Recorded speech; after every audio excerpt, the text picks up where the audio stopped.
Saya sesuai tema aja dulu Ustadz. Itu maksudnya Iblis banyak berjasa. Iya bang, betul, banyak jasa iblis bang di Kristen itu. apa jasanya? Bang, ngerokoknya jangan sampai kena kamera ya, karena Anda mengeluarkan asap dari mulut, pelanggaran pasti. Oke. Baik, jasanya adalah membisiki Yudas agar Yesus tersalib. Jasanya juga ya dia jadi bengkel orang berdosa, jadi bengkel dia. Ya, iblis itu adalah montir orang berdosa. Iblis itu dia jadi bengkel orang berdosa. Karena orang berdosa ya itu akan diserahkan kepada iblis. Jadi dia montirnya orang berdosa tuh. Ya.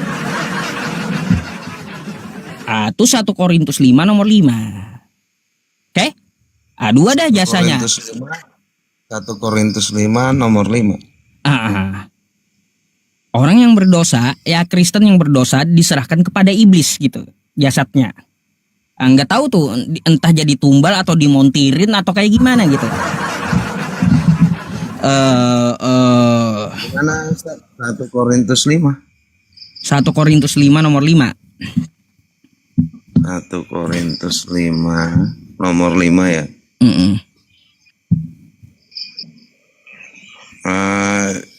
Cara membaca Alkitab ini Ustadz tahu nggak cara bacanya kayak gimana? Cara bacanya maunya satu perikop gitu. Ntarlah kau di gereja aja kau bacanya atau di rumah kau gitu ya. Kalau di room saya kita ambil poinnya. Karena saya saya udah tamat baca kitab Anda. Jadi saya paham gitu. Meskipun saya ambil satu itu nggak merubah konteks. 1 Korintus 5 pasal 5 itu berbunyi apa di situ, Ustaz? Orang itu harus kita serahkan dalam nama Tuhan Yesus kepada iblis. Nah, terus? Pertanyaannya kenapa orang berdosa diserahkan kepada iblis? Kenapa harus ke iblis? Belum selesai satu ayat, Ustaz. Iya kan lanjutannya itu sehingga binasa tubuhnya. Kan pada hari Tuhan, betul nggak?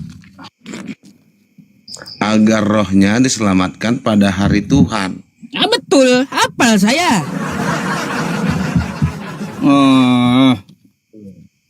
Jadi kalau menurut Ustadz sendiri maksudnya dari pasal 5 itu gimana? Iya, kenapa harus diserahkan kepada iblis? Kenapa harus diserahkan pada iblis? Siapa ini orang itu yang dia maksud itu? Orang itu siapa itu? Ya orang berdosa, kan orang berdosa. Yang orang berdosa itu siapa? Itu dalam nama Tuhan Yesus, orang Kristen yang berdosa. Orang Kristen yang berdosa harus diserahkan kepada iblis dalam nama Tuhan Yesus. Dalam nama Tuhan Yesus kepada iblis. Nggak mungkin semua orang. Yang mana judul teman-teman? Saya belum lihat. Nanti kalau saya lihat judul saya pasti blokir juga. Yang mana namanya apa? Tulis namanya. Judul kagak boleh. Aduh, bahasa Banjar pula. Judul kagak boleh masuk di room saya. Ya, ingat itu. Kau kasih mawar 1 detik 1 ya, gak bakalan ku terima. Meskikan kau itu kasih 1 detik 1 singa ya, tetap aja saya nggak mau gitu ya. Yang penting jangan ada judul masuk tempat saya. Dah, itu aja. Di situ judul perikopnya dosa dalam jemaat kan Ustaz. Nah, berarti orang yang berdosa dalam jemaat itu begitu atau gimana? Saya kurang paham ini. Coba, ya, iya. Ini Bapak Ustadz itu pintar-pintar ini Alkitab. Cuman kalau hanya itu yang Ustadz katakan itu orang pasti bingung, tidak akan tahu, itu tidak akan paham. Coba tolong jelaskan Pak Ustadz. Coba Anda baca dari awal tuh.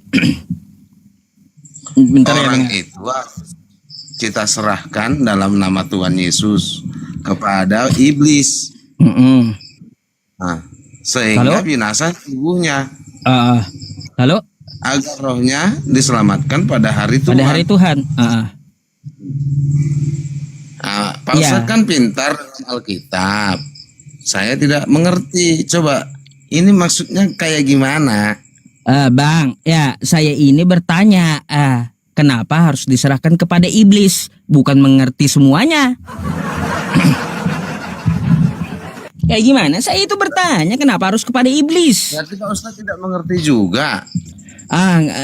Kalaunya untuk satu konteks di situ, ya, satu konteks di situ, apakah ini ditujukan untuk Kristen saja atau global, ya, kepada seluruh manusia?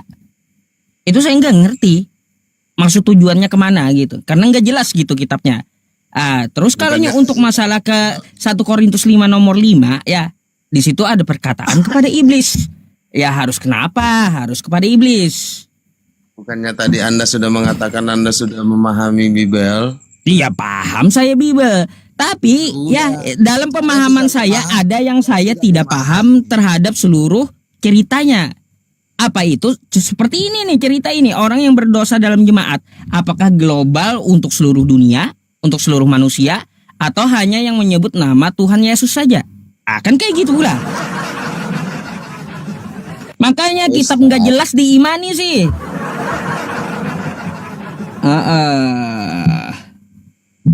Pak Ustadz gini, Anda mengatakan Alkitab ini tidak jelas. Tapi Anda mengatakan Anda memahami. Iya, saya paham jalan ceritanya ya. Yang saya kagak paham itu dalam konteksnya. Gini, Coba gini. pemahaman Anda katakan, Anda utarakan. Apa yang dimaksud dengan ini?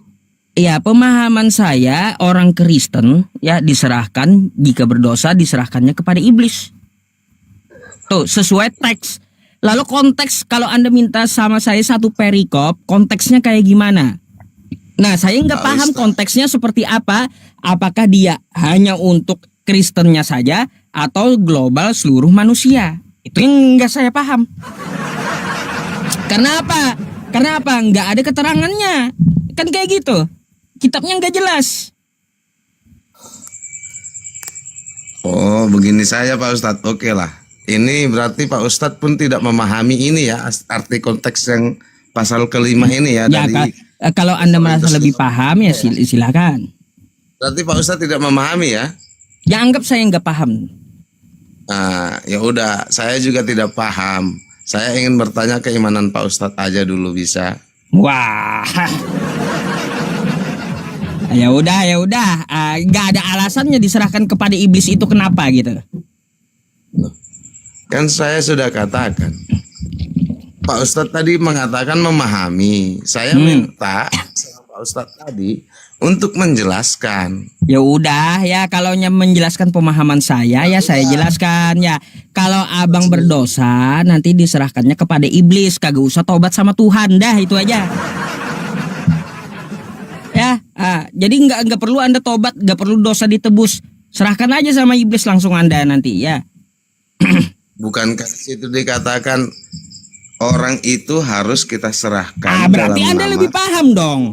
Jelaskanlah sama saya. Saya hanya menanggapi apa yang Anda katakan, bukan Anda tadi. Berarti kalau Anda menanggapi Anda lebih paham dari saya.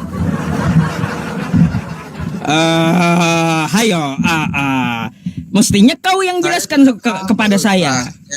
Yang saya ingin tahu yang dikatakan di situ, saya kan tidak paham. Orang itu siapa? Yang dinyatakan itu siapa? Ya tadi kan udah dijelaskan. Kalaunya jemaat Kristen ya yang berdosa diserahkan kepada iblis. Itu pemahaman saya. Orang Kristen berdosa diserahkan kepada iblis. Berarti kalau yang dikatakan itu harus diserah, itu berarti kata orang itu, berarti orang Kristen itu maksudnya. Iya, karena penyebutannya dalam nama Tuhan. Menurut pemahaman Pak Ustadz, orang itu berarti orang Kristen. Orang Kristen. Tuh. harus kita serahkan dalam nama Tuhan Yesus. Ya udah, orang Kristen itu harus diserahkan dengan nama Tuhan Yesus, gitu maksudnya. Kepada iblis.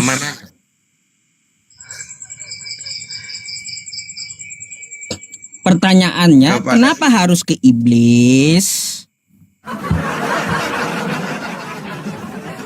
Apakah iblis itu adalah bengkelnya dosa, ya? Atau iblis penghapus dosa? Atau mungkin kali iblis itu menjadikan tumbal, kan nggak tahu juga, ya? Berarti Pak Ustadz juga tidak tahu. Nah, di situ yang kita tidak pahamnya. Kenapa harus ke iblis? Makanya kita tanya, kenapa dia diserahkan ke iblis? Cari yang Bapak Ustadz tahu aja, yang gimana. Saya pun tidak mengerti. Ya udah, ya kalau sepengetahuan saya, orang Kristen yang berdosa diserahkan kepada iblis, udah beres gitu. Anda mau tanggapi, berarti Anda lebih pintar gitu, ya.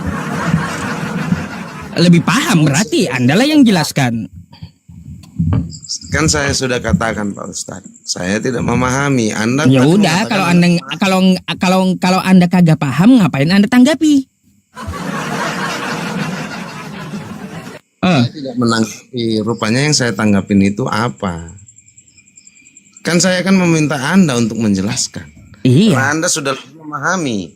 Iya. Habis itu Anda menanggapi penjelasan saya. Artinya Anda lebih paham kan? Gitu. Kayak gimana sih? Ini aja Pak Ustadz ya. Saya senang mendengar yang tadi yang baru turun sebelum saya. Yang Pak Ustadz ambil dari mana itu tadi? Mana? Mana tadi? Matius berapa itu tadi? Matius 21 ya? Ya, Matius 21. Iya Pak Ustadz, Matius 21. 21 pasal keberapa itu tadi? Nomor 1 sampai ke bawahnya. Nomor 1 sampai ke bawahnya. Waalaikumsalam warahmatullahi wabarakatuh.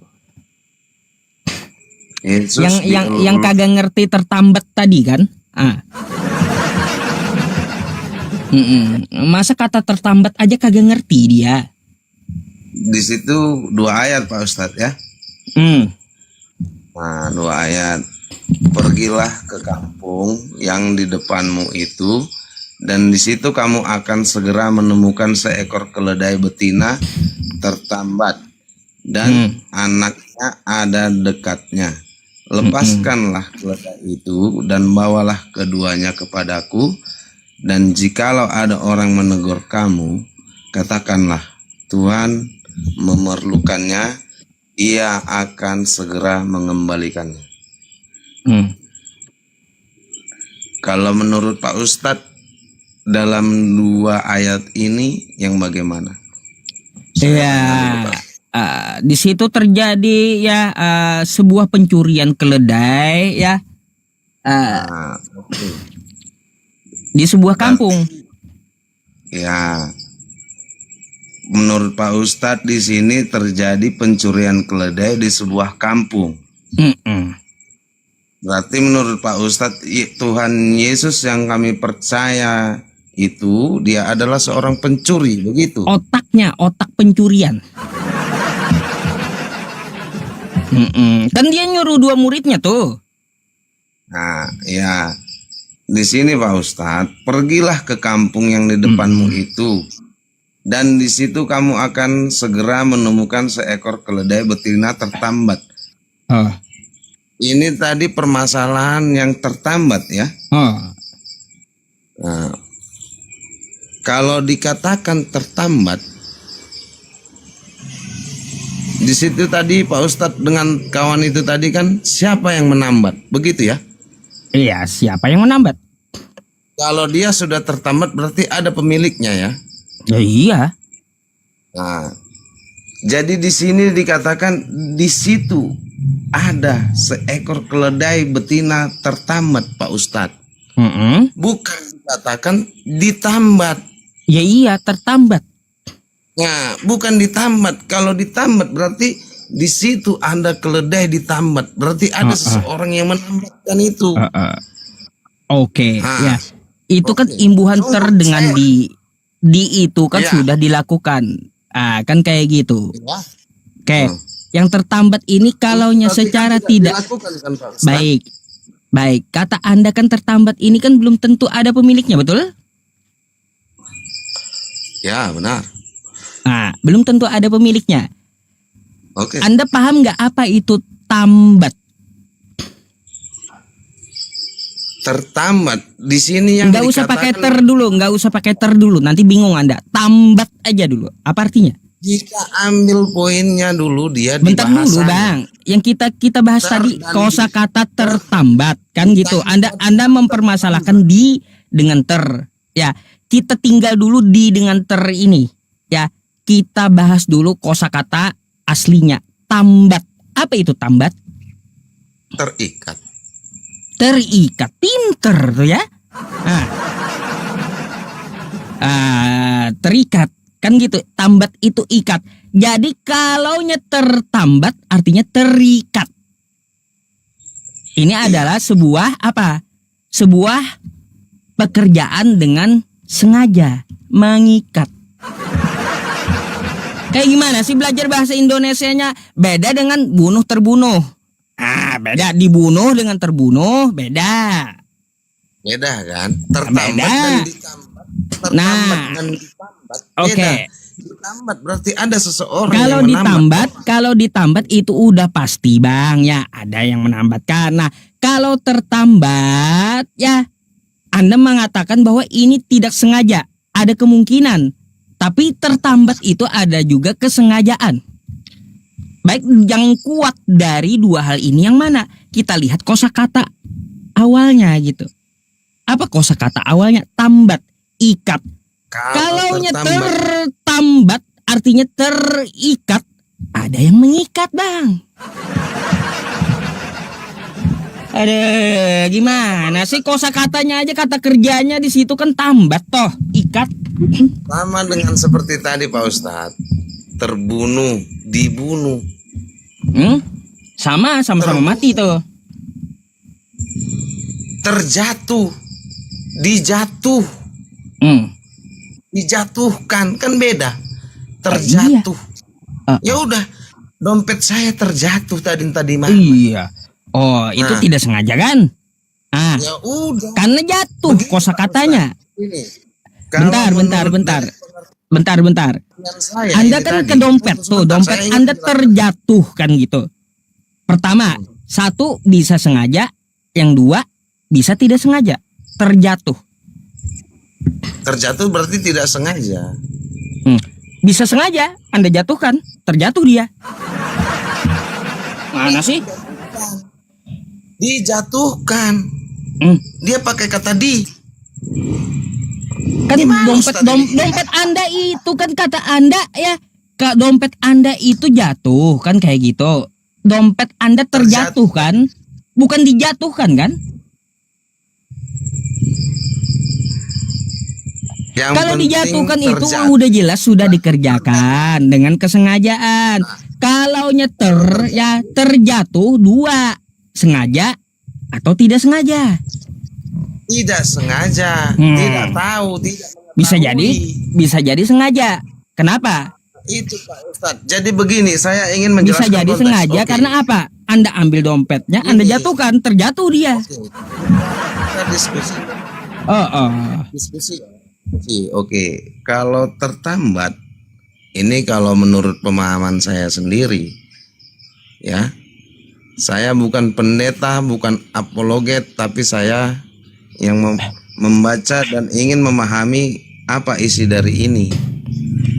Nah, kalau menurut saya tertambat, Yesus itu adalah orang hebat. Dia bisa berbuat sesuatu apapun.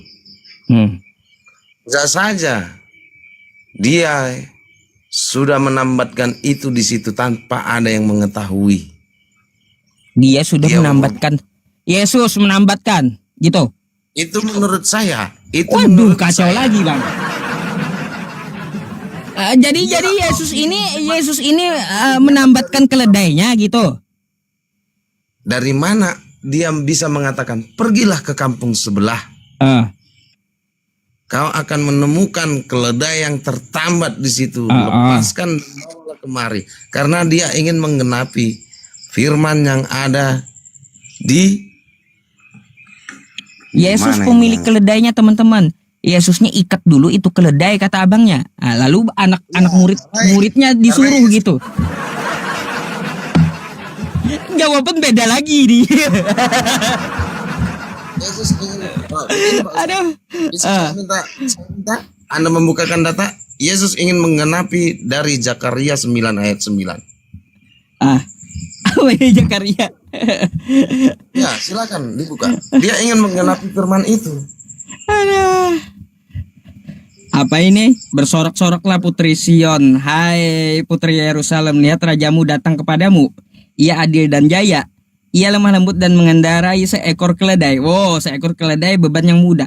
Nggak ada di sini disebutkan Bang, di Zakaria 9 nomor 9 ini keledainya keledai curian.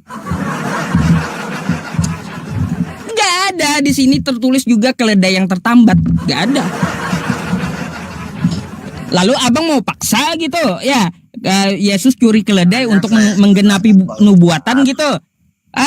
Makanya saya katakan Pak Ustadz, itulah penggenapan. Dia akan menunggangi keledai. Dia akan menunggangi keledai itu. Keledai hasil curian gitu. Di mana di situ dikatakan hasil curian Pak Ustadz? Ada. Sudah fitnah. Jangan Anda memfitnah. Bang, sekarang saya mau tanya ya, apa arti mencuri? Pak Ustadz. Bentar, saya tanya dulu, apa arti mencuri? Pak Ustadz, ini. Bentar, biar Anda paham. Apa arti mencuri, Bang? Anda jangan mengatakan Tuhan saya pencuri. Apa arti mencuri? Adakah di situ dikatakan mencuri? Ya, apa arti mencuri? Saya mau tahu dulu dari Anda. Adakah di saat katakan di situ mencuri? Bentar dulu saya tanya, apa arti mencuri? Merampas. Beda rampas dengan mencuri. Merampas itu dengan paksa. Makanya belajar bahasa Indonesia dengan benar gitu. Mencuri kan dengan paksa. Ya, mencuri dengan paksa itu namanya merampas. Yang saya tanyakan cuma mencuri. Mencuri. Apa arti mencuri? Itu sama. Apa arti mencuri? Mencuri, merampas, merampok, apa bedanya? Sama. Ya iya. Nah sekarang apa artinya mencuri? Mencuri mengambil yang bukan haknya. Nah, mengambil yang bukan haknya ya. Pinter tuh ya. Sekarang saya mau tanya ya. Apakah ya sebelum Yesus menyuruh kedua keledai itu diambil, keledai itu Yesus mengikatnya ke situ sesuai yang Anda narasikan di awal? Itu kan cuma karangan Anda toh.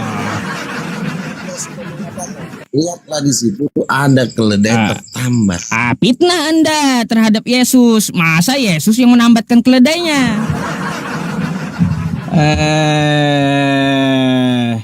Gimana sih? Tuhan saya bisa berbuat apa saja yang dia mau, Pak Ustaz. Nah, jadi kayak gitu.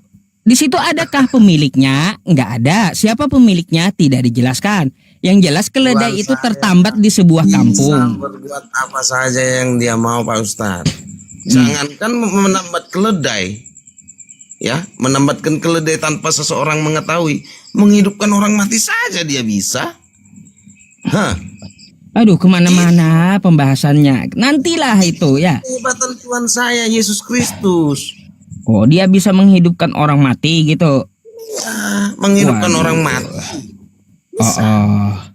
Dia bisa menghidupkan orang mati, teman-teman. Badai, dia bisa meredakan badai. Berjalan di atas air. Gunanya apa tuh? Ingin bertanya kepadamu, Pak Ustaz. Nanya lagi. Ya, bentar dulu, gunanya Yesus. Bentar, gunanya Yesus jalan di atas air apa itu? Itu dia bermujizat. Siapa yang bisa? Iya, apa gunanya? Gunanya apa? Siapa manusia yang hidup di dunia ini bisa berjalan di atas air? Bang, bentar saya tanya gunanya dia jalan di atas air itu apa? Itu dia menyatakan dirinya bahwasanya itulah dia. Dialah kaulah yang harus dialah yang harus layak diikuti. Bang, ya kapal pun bisa berjalan di atas air. Kapal bisa berjalan di atas air. Manusia ada yang bisa berjalan di atas air tidak? Oh, iya, manusia ini manusia ya. Nah, sekarang pertanyaannya buat apa manusia jalan di atas air? Gunanya apa? Manusia bisa berjalan tidak? Ada tidak manusia yang bisa berjalan di atas Saya air? tanya gunanya apa gitu? Dia menunjukkan kuasanya. Itu. Menunjukkan Dia kuasanya. Ngomong dong dari tadi kayak gitu. Ya, kalau Yesus gini, Bang, ya. Di Yohanes 5 nomor 30 ya, aku tidak dapat berbuat apa-apa dari diriku sendiri. Mana kuasanya? Di mana disebutkan itu? Coba Yohanes 5 nomor 30. Yohanes 5. Iya, Nomor Kristen-Kristen ini teman-teman harus diajarin bahasa Indonesia yang benar dulu gitu ya. Gini Pak Ustadz, saya sudah jawab itu tadi ya. Saya ingin bertanya kepada Pak Ustadz. Saya sudah menjelaskan tadi ya. Itu baca dulu lah Yohanes 5 nomor 30.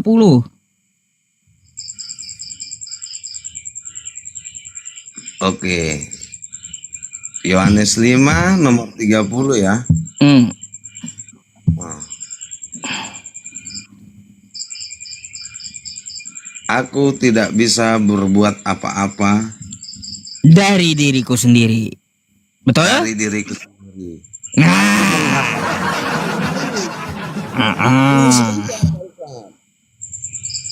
Aku menghakimi sesuai dengan apa yang kudengar. Dan imanku adil, sebab aku tidak menuruti kehendakku sendiri, melainkan kehendak Dia yang mengutus aku. Nah, siapa yang berkuasa? Yesus nggak berkuasa, nggak bisa berbuat apa-apa.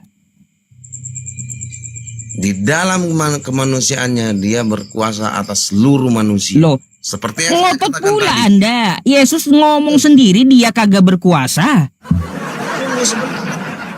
Gimana sih Anda ini? Yesus ngaku ya dia tidak dapat berkuasa, tidak dapat berbuat apa-apa. Bentar dulu Bang.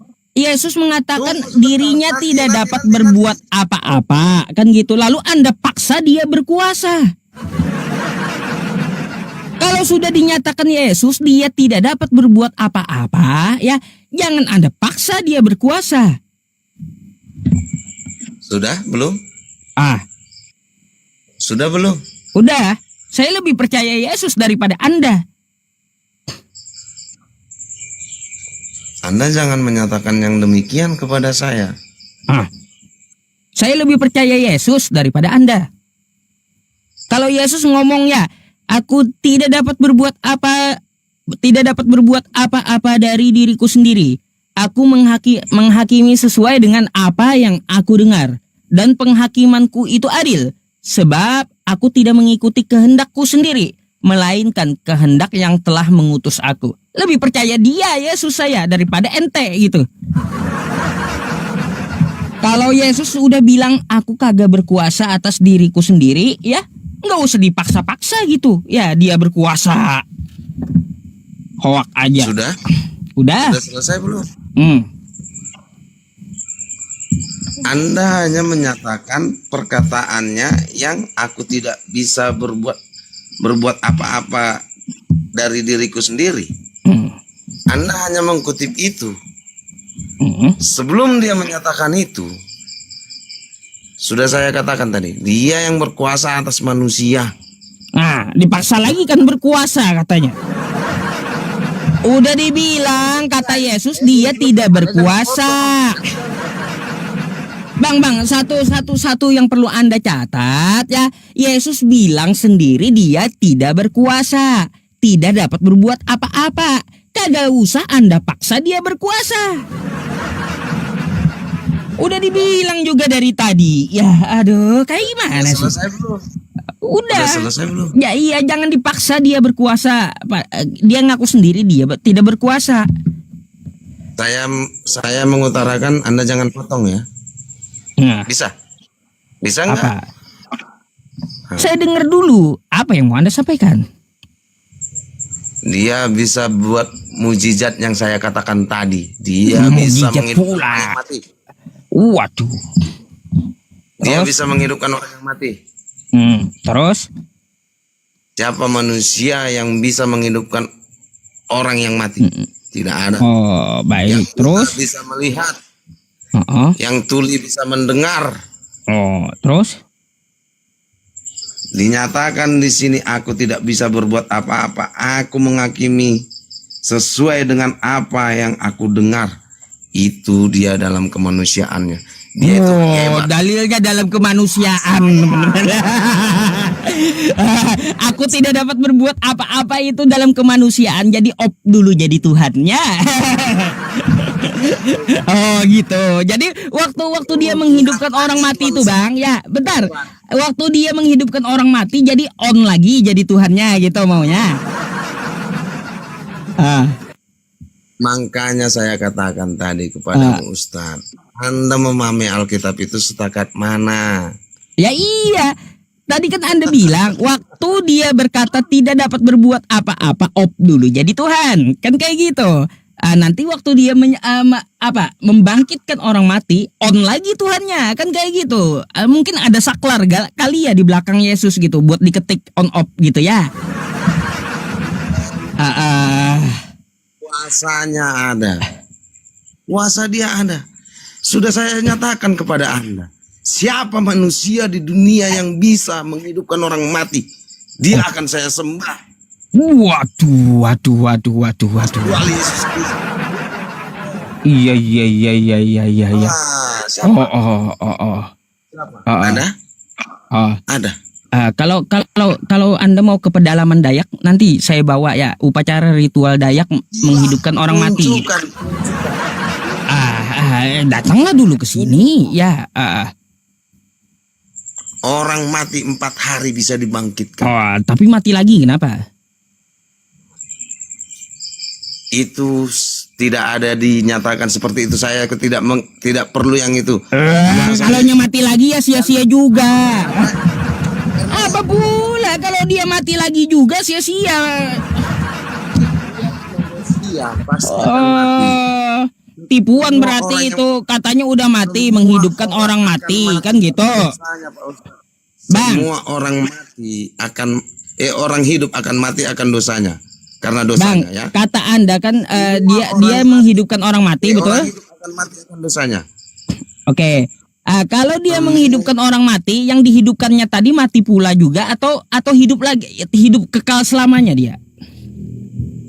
Orang yang hidup akan mati semua karena apa? Karena dosanya, Pak Ustadz. Udah. Baik, boleh saya tanya ya? Dia menghidupkan orang yang mati tadi, udah. Disitulah dia menunjukkan kuasanya. Tapi orang banyak yang tidak percaya. Ya. Sekarang saya tanya Anda. Baik, Bang, berarti kematian itu gara-gara dosa? Jelas. Oh baik, sekarang saya mau tanya. Bayi yang baru dilahirkan ibunya, lalu dia mati. Itu kenapa? Padahal dia belum berdosa. Anda tidak mengerti apa yang saya utarakan. Semua manusia yang hidup di dunia akan mati. Kenapa bisa mati? Karena dosa yang sudah turun-temurun dari Adam. Iya, tahu itu pernyataan Anda. Sekarang saya tanya, bayi yang baru dilahirkan ibunya, perhatikan pertanyaannya. Bayi yang baru dilahirkan ibunya, lalu dia mati. Mati gara-gara apa tuh? Padahal dia belum berdosa. Setiap manusia itu berdosa, Ustadz. Kalau begitu bayi yang baru lahir ngelakuin dosa apa, Bang? Dia baru dilahirkan ibunya, lalu meninggal. Dosa apa yang dilakukan bayi itu? Tapi mati juga. Kacau juga kau ini. Ini Pak Ustadz ya, Anda menyatakan bayi itu tidak berdosa ya? Ya, benar. Jadi kalau perempuan yang keguguran itu berarti yang bagaimana belum? Itu masih baru memulai. Kenapa bisa mati? Aduh, Bang, ya bedakan yang keguguran dengan yang udah dilahirkan, ya bedakan. Si Anda tidak masuk akal. Bentar, Anda nggak masuk akal. Bedakan dulu yang mana keguguran, yang mana yang dilahirkan. Oke? Bagaimana dengan yang belum dilahirkan? Dia masih belum ada, masih dalam rahim. Kenapa Bang, bisa kalau mati? dalam rahim kita belum lihat bentuk bayinya. Gimana sih? Belum berbentuk bayi berarti. Yang namanya bayi itu, Bang, manusia udah dilahirkan. Kita masuk akal, berbicara yang masuk akal dan Bang, Anda tahu nggak bahasanya di dalam perut ibu itu bayi? Tadi. Di sini, Bang ya, yang di dalam perut yang Anda maksud itu namanya masih janin, bukan bayi. Paham? Lalu yang janin ini keguguran beda konteksnya. Yang saya katakan kepada Anda ya, bayi yang baru dilahirkan, kalaunya saya ngomong bayi artinya manusia ya, berbentuk manusia yang baru dilahirkan. Nah gitu. Paham? Bukan janin ya, tapi manusia. Nah, dia itu mati juga. Kan saya tadi sudah utarakan. Manusia akan mati. Kenapa? Semua manusia akan mati karena dosanya. Baik, karena dosa, betul? Pan saya mati dalam kemanusiaannya 3 hari dia bisa bangkit. Sekarang saya mau tanya dulu ya, kalau mati karena dosa, bayi yang baru dilahirkan ya, yang belum bikin dosa, itu kenapa jadi mati? Ustaz, kalau berpikir kita ke situ secara sehat, yang saya katakan tadi, bayi, Anda mengatakan hanya bayi yang lahir, ya, itu suci. Kalau lahir suci ya? Suci, nggak berdosa. Nggak berdosa bayi tadi ya? Nggak berdosa gitu. Nah, jadi kalau dia masih belum jadi, itu berdosa. Belum mati. Bayi namanya. Jadi itu belum bernyawa maksudnya? Janin, iya. Masih janin bentuknya. Oke, kalau 9 bulan bayinya mati belum waktunya. Kalau dikeluarkan baru jadi bayi namanya. Aduh. Kayak gimana sih kau ini ya, membedakan janin dengan bayi aja susah kali gitu. Aduh. Kalau yang di dalam perut meskipun 9 bulan namanya janin masih ya. Kalau udah dikeluarkan baru bayi namanya. Gimana sih? Aduh. Tentang keimanan Anda, narasi Anda yang saya bawa. Apanya? Ya sudah, sekarang saya mau tanya, bayi yang baru lahir dia itu mati ya, itu mati gara-gara apa coba? Aduh, Ustaz. Nah, sampai teman-teman di bawah aja bosan lihat Anda loh, turun katanya. Enggak. Kayak gimana tuh penonton aja udah bilang Anda turun, enggak ada kualitasnya berarti, Bang, ya. 20.000 orang yang menonton, mereka cukup menilai. Ya iya, makanya mereka nyuruh Anda turun tuh. Penilaian tahu tuh dah ya, kalau mereka nyuruh turun penilaian mereka kepada Anda kayak gimana? Makanya narasi Anda itu yang bagaimana, yang masuk akal. Ayo kita diskusi lintas iman. Iya, saya bertanya sekali lagi dan Anda harus jawab. Saya ya. Boleh bertanya nggak? Saya boleh Sekarang bertanya saya mau tanya dulu. Manusia mati karena dosa, betul? Betul. Betul. Sekarang bayi yang baru dilahirkan oleh ibunya juga bisa mati. Itu gara-gara apa? Padahal dia belum bikin dosa. Kenapa yang saya tanya itu gara-gara kurang vitamin, kurang apa, banyak. Waduh. Berarti ya mati itu bisa jadi karena kurang vitamin berarti. Bukan cuma karena dosa. Bisa jadi kurang vitamin, kurang makan, bisa jadi. Artinya apa? Bukan tolak ukur manusia itu mati gara-gara dosa, bukan jadinya. Kacau juga ini teman-teman ya. Artinya apa? Dosa itu bukan menjadi tolak ukur manusia kematian manusia, bukan. Kalau Anda aja jawab kayak gitu, bisa jadi dia kurang vitamin, kurang makan. Berarti manusia mati bukan karena dosa.